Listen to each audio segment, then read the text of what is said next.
following through Luke's gospel, reading it together, studying it together. And we're near the end of our journey through Luke's gospel. Luke, the only Gentile to write in the New Testament, he wrote 2 books, the gospel, story of Jesus, and the Acts, the story of the early church. Throughout his gospel, he is asking us, his original hearers, and those of us who read his gospel today, to see Jesus and to hear Jesus, that we might believe in Jesus and follow Jesus. Luke never stops making the person of Jesus central to his gospel. Who is Jesus? And we're entering now the final hours of Jesus' life. And so preaching, as I've discovered, and David will as he takes over in a couple of weeks' time, that we're just on holy ground as we follow Jesus through these last hours. His enemies are gathering, and the forces of darkness will unleash their fury on Jesus. And so I'm going to pick up the story from Luke 22, and I'll read from verse 52, just going back a little bit from last time as well. Jesus had been arrested, and then Jesus said to the chief priests, the officers of the temple guard, and the elders who had come for him, "Am I leading a rebellion that you have come with swords and clubs? Every day I was with you in the temple courts, and you did not lay a hand on me. But this is your hour when darkness reigns." Then seizing him, they led him away and took him into the house of the high priest. Peter followed at a distance. And when some there had kindled a fire in the middle of the courtyard and had sat down together, Peter sat down with them. A servant girl saw him seated there in the firelight. She looked closely at him and said, "This man was with him." But he denied it. "Woman, I don't know him," he said. A little later, someone else saw him and said, "You also are one of them." "Man, I am not," Peter replied. About an hour later, another asserted, "Certainly this fellow was with him, for he's a Galilean." Peter replied, "Man, I don't know what you're talking about." Just as he was speaking, the cock crowed. The Lord turned and looked straight at Peter. Then Peter remembered the word the Lord had spoken to him. "Before the cock crows today, you will disown me 3 times. And he went outside and wept bitterly. The men who were guarding Jesus began mocking him and beating him. They blindfolded him and demanded, "Prophesy, who hit you?" And they said many other insulting things to him. At daybreak, the council of the elders of the people, both the chief priests and the teachers of the law, met together, and Jesus was led before them. "If you are the Messiah," they said, "tell us." Jesus answered, "If I tell you, you will not believe me. And if I asked you, you would not answer. But from now on, the Son of Man will be seated at the right hand of mighty God." And they all asked, "Are you then the Son of God?" Jesus replied, "You say that I am." Then they said, "Why do we need any more testimony? We've heard it from his own lips." Then the whole assembly rose and led him off to Pilate. And they began to accuse him, saying, "We've found this man subverting our nation. He opposes payment of taxes to Caesar, and he claims to be Messiah, a king." So Pilate asked Jesus, "Are you the king of the Jews?" "You have said so," Jesus replied. Then Pilate announced to the chief priests and the crowds, "I find no basis of a charge against this man." But they insisted. "He stirs up the people all over Judea by his teaching. He started in Galilee and now he's come all the way here." On hearing this, Pilate asked if the man was a Galilean. When he learned that Jesus was under Herod's jurisdiction, he sent him to Herod, who was also in Jerusalem at that time. When Herod saw Jesus, he was greatly pleased, because for a long time he had wanted to see him. From what he had heard about him, he hoped to see him perform some sign of some sort. He plied him with many questions, but Jesus gave no answer. The chief priests and the teachers of the law were standing there, vehemently accusing him. Then Herod and his soldiers ridiculed and mocked him. mocked him. Dressing him in an elegant robe, they sent him back to Pilate. That day Herod and Pilate became friends. Before this they had been enemies. Pilate called together the chief priests, the rulers of the people, and said to them, "You brought this man to me as one who was inciting the people to rebellion. I have examined him in your presence. I have found no basis for your charges against him. Neither has Herod, for he sent him back to us. As you can see, he has done nothing to deserve death. Therefore I will punish him and release him." But the whole crowd shouted, "Away with this man! Release Barabbas to us!" Barabbas had been thrown into prison for an insurrection in the city and for murder. Wanting to release Jesus, Pilate appealed to them again, but they kept shouting, "Crucify him! Crucify him!" For the third time he spoke to them. "Why? What crime has this man committed? I have found no grounds for the death penalty. Therefore I will have him punished and then release him." But with loud shouts they insistently demanded that he be crucified. And their shouts prevailed. So Pilate decided to grant their demand. He released the man who had been thrown into prison for insurrection and murder, and the one they asked for, and surrendered Jesus to their will.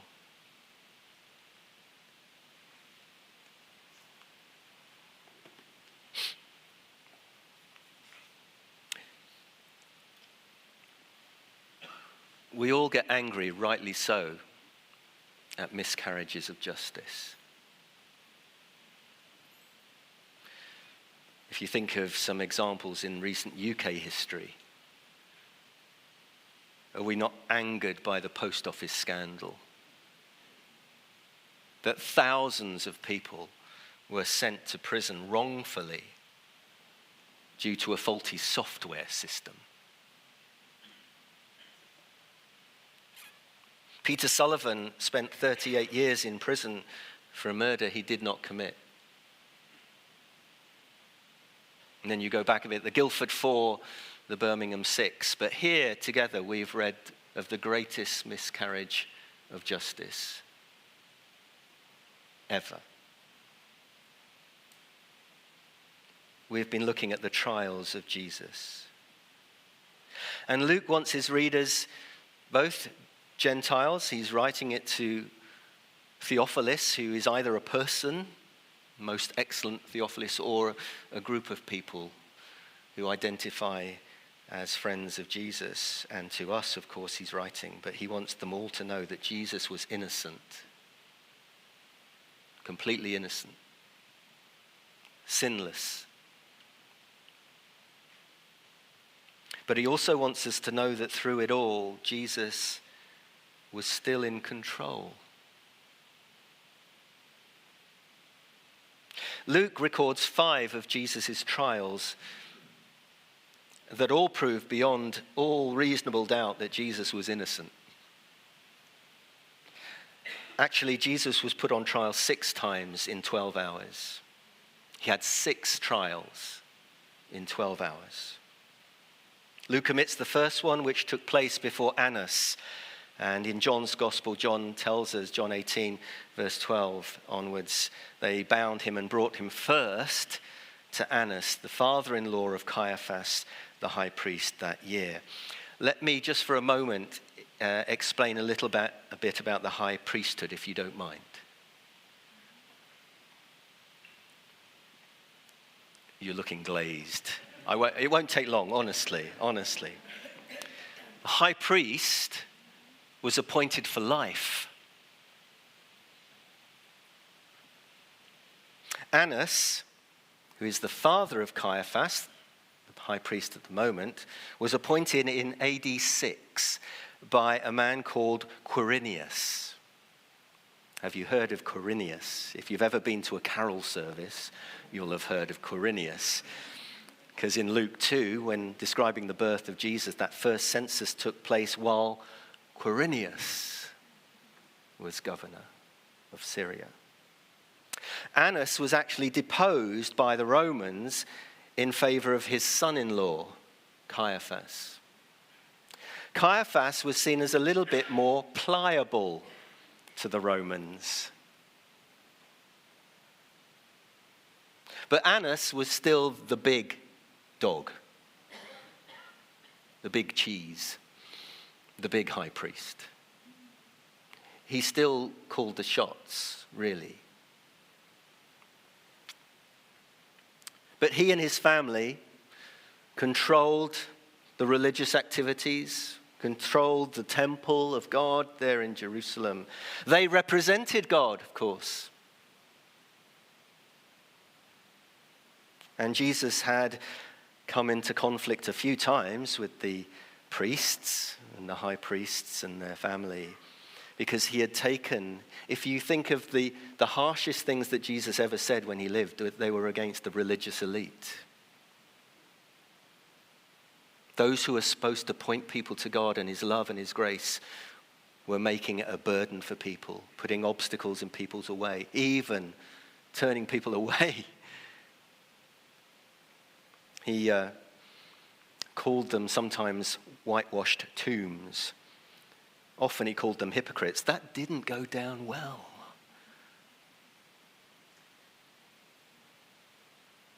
They would have also lost a lot of revenue do you remember when Jesus came into the temple and he overturned the money changers?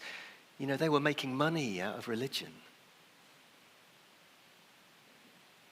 And Jesus just overturned all the tables.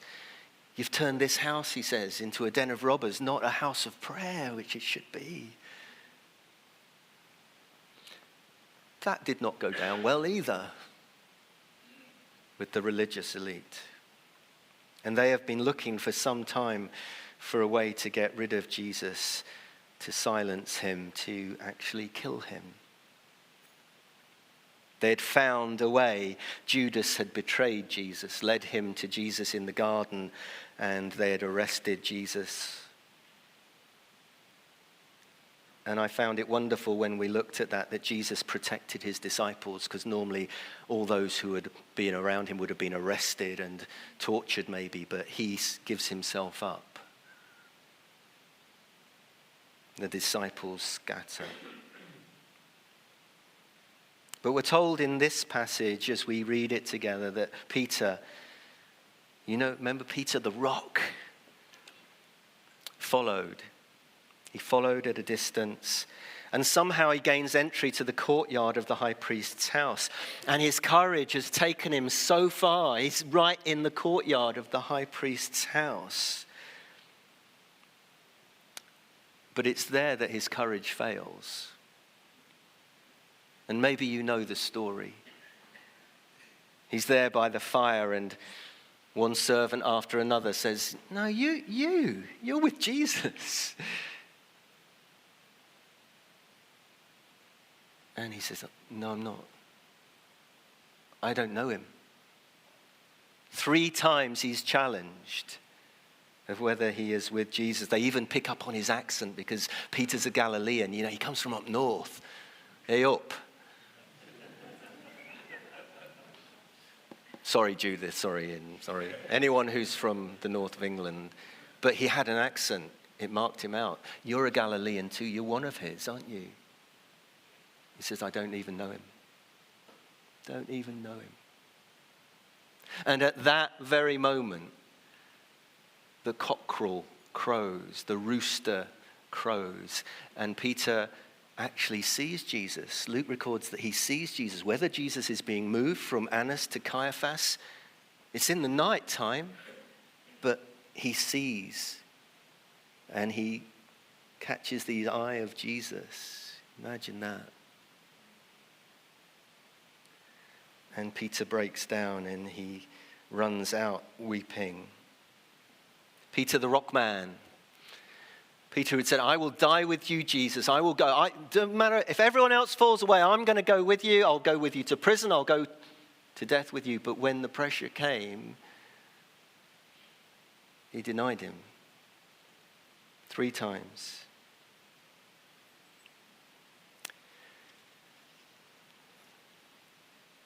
Maybe he remembered the words of Jesus. "Satan has asked to sift you all, but I've prayed for you." I've prayed for you, Peter, and when you come back, strengthen the brothers. All 4 Gospels record Peter's failure. Isn't that lovely of his mates? You know, thanks Matthew, thanks John. All of them record his denials. Luke too, and even Mark. And Mark is supposed to be Peter's recollections. So even Peter says, no, put it in. I don't want you to airbrush that. Put it in. I guess none of us here today want to judge Peter too harshly. We have no stones to throw.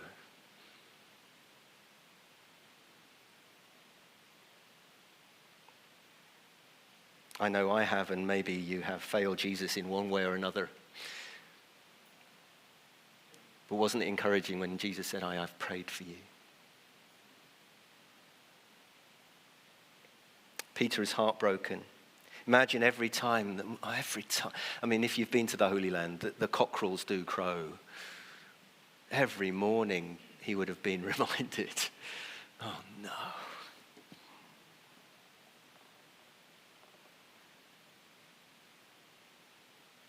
But as I said a couple of weeks ago, and I want to repeat it, we mustn't let our failures be our undertaker. We must let our failures be our instructor. Don't let our failures bury us, because Jesus loves us. He knows everything about us. He knows our weaknesses and our faults. He knew Peter was going to deny him. He knew it.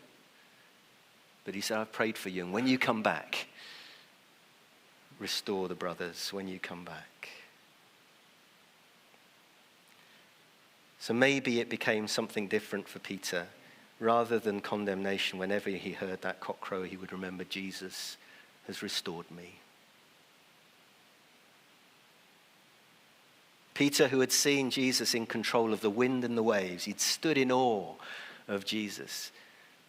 Miraculous catches of fish. He'd seen Jesus take control over demons. He'd seen Jesus take control over sickness.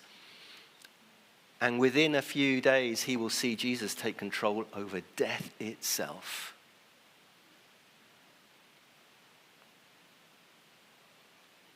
Luke wants us to know that there was no justice in these trials. In fact, the Jewish authorities broke their own laws to condemn Jesus. In the Mishnah, Jewish writings, there are 18 rules for trial for a capital offense. I just want to mention 4 of them. It is illegal to trial anyone at night. First 2 trials of Jesus were in the middle of the night. Second one, it is illegal to have a trial on a Sabbath or a festival. This was Passover. Biggest festival. It was illegal to have a trial behind closed doors. They tried Jesus behind closed doors. And number 12, it is illegal for a high priest to interrogate a prisoner. They broke all 4 of their own laws to condemn Jesus. As I said, the first 2 trials happen at night, both illegal. He's taken to Annas and Caiaphas. And he receives his first punishment there.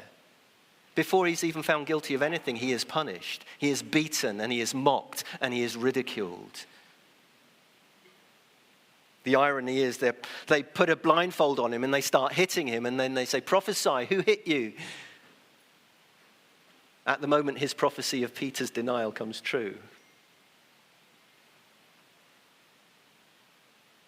The third trial happens at daybreak. It's quickly arranged before the Sanhedrin, the Jewish authorities, supreme court for the Jews, the chief priests, the elders, the teachers of the law, who had stood for God's justice. That's what they were there for. You know the Psalm 89, justice and righteousness are the foundation of his throne. But their aim is not justice. Their aim is just get rid of Jesus. Their question to Jesus, are you the Messiah?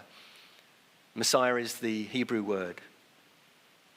Greek word is Christos. English word is Christ. Are you the Messiah? If I tell you, you will not believe me, says Jesus. But from now on, you will see the Son of Man, which was his favorite description of himself, taken from Daniel 7, a prophecy about being the Messiah. You will see the Son of Man seated at the right hand of Almighty God. They see this as blasphemy. He's claiming to be God the Son. He's claiming to be Messiah. So they said, we've heard enough, but they have no power to kill Jesus. They need Rome. Only Rome. Only the Roman authorities can deal out the death penalty. So they take him to Pilate. This is the fourth trial. And they lead him to Pilate. Pilate's the governor of Judea.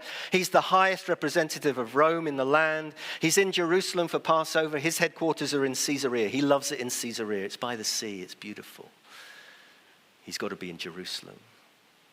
He hates it.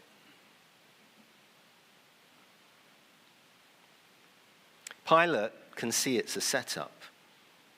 Pilate is not a warm, cuddly fellow, by the way, just in case you get that impression. He is a brutal man. But he can see through it. He sees it as a setup. He has Jesus in front of him, all bloodied and beaten already. And he hears these accusations. We found this man subverting our nation, inciting people to revolt. It's completely false. Jesus had never said anything subvertive in terms of subverting the nation, in turning people against Rome. Their second one, he opposes payment to Caesar of taxes.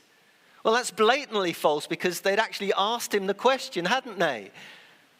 Should we pay taxes to Caesar? And Jesus had said, give me a coin. Whose head is it? Caesar's. Give to Caesar what is Caesar's. You give to God what is God's, which is you, your whole heart, your life. False. He claims to be Messiah. True. They've got 1 out of 3. Pilate says, and it's interesting that in the Greek he says, you, pointing at Jesus, you are the King of the Jews?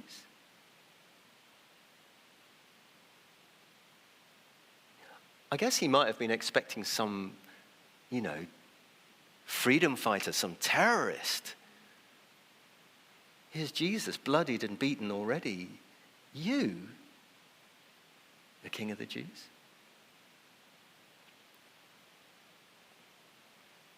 He's got one of those in custody already. His name's Barabbas.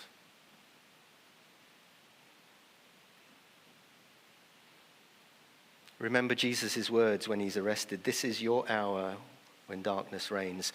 Pilate, for the first time, says, I find no basis of charge against this man. He's innocent.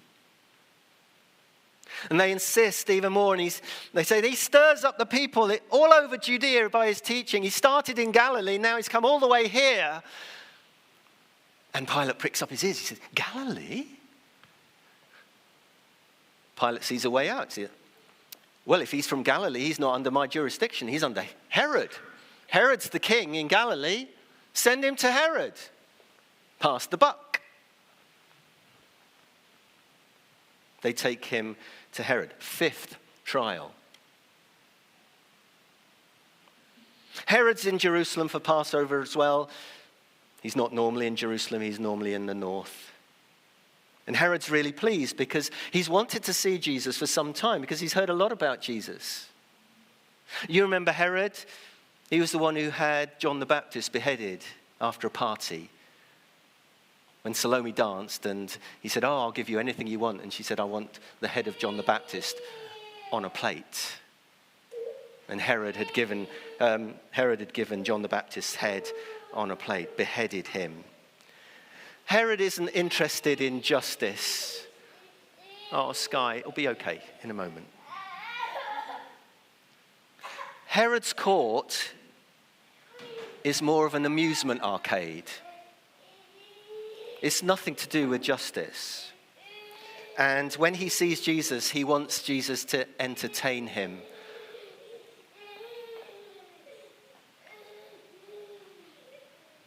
It's not normally that bad in creche. It really isn't. Something.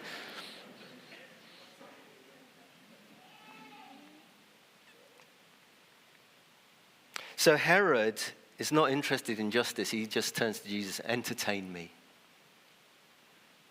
Entertain me. Do a miracle. I've heard you do miracles. Jesus doesn't say anything. Not a word.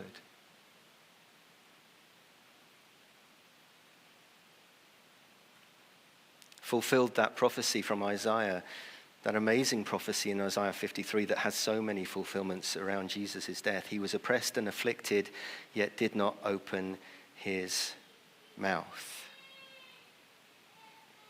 And again, Herod and his soldiers have a bit of fun with Jesus. And they dress him up. They put a robe on him. They have a laugh. But they're not interested, so they send him back to Pilate. Note that Luke records that Pilate and Herod became friends that day. Before then, they'd been enemies. I find it fascinating that people who reject Jesus can become friends. That's their common ground.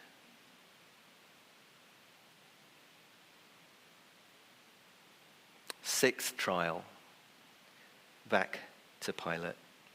Twice Pilate says that Jesus is innocent. I find no basis of a charge. But he says, just to appease you all, I'll have him flogged. We'll look at that, not today, but another time. But I find no basis for a charge. I'll punish him, but release him. But the mob takes over. Away with this man, release Barabbas. And the mob shouts down Pilate, crucify him, crucify him. For the third and final time, Pilate says, Jesus is innocent.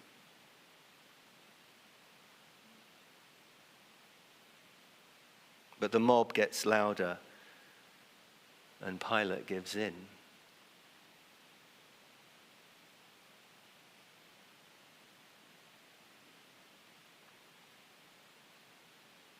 Which voices do we listen to?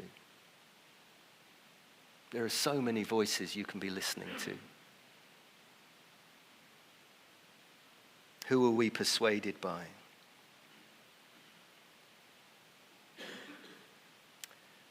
So Pilate releases Barabbas and gives Jesus up to their will. 6 trials in 12 hours. Jesus is innocent, but he is condemned.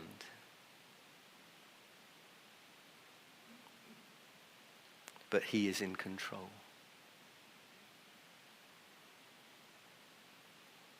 Truly the most innocent person to ever live, the only sinless person to ever live, the one who actually is the judge of all, and we will all stand before him, is judged and condemned by the mob.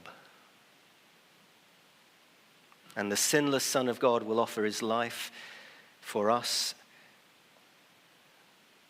on a cross.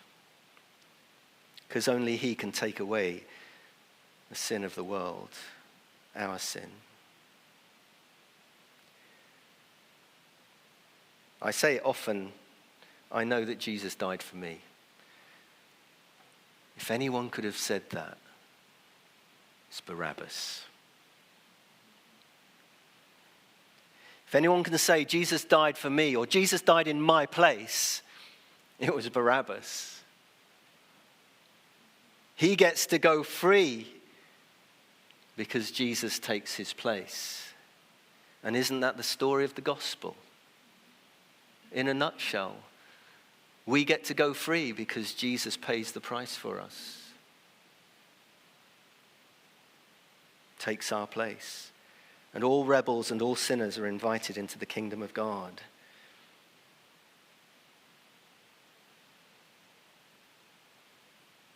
We're coming to the end of Luke as we've journeyed through this amazing gospel. We're privileged to have it. How will we respond? Are you a follower of Jesus? Do you ever get asked in the workplace, are you one of those Jesus followers? We're tempted to say, well, I go to church on a Sunday. No, I'm a follower of Jesus. But we don't always know how we're going to react when the real pressure comes on. But Barabbas' story is our story. And Luke has brought us nearly to the cross. And so we come humbly because it is holy ground as we read these words. These are not just, it's just words. No, this is the truth.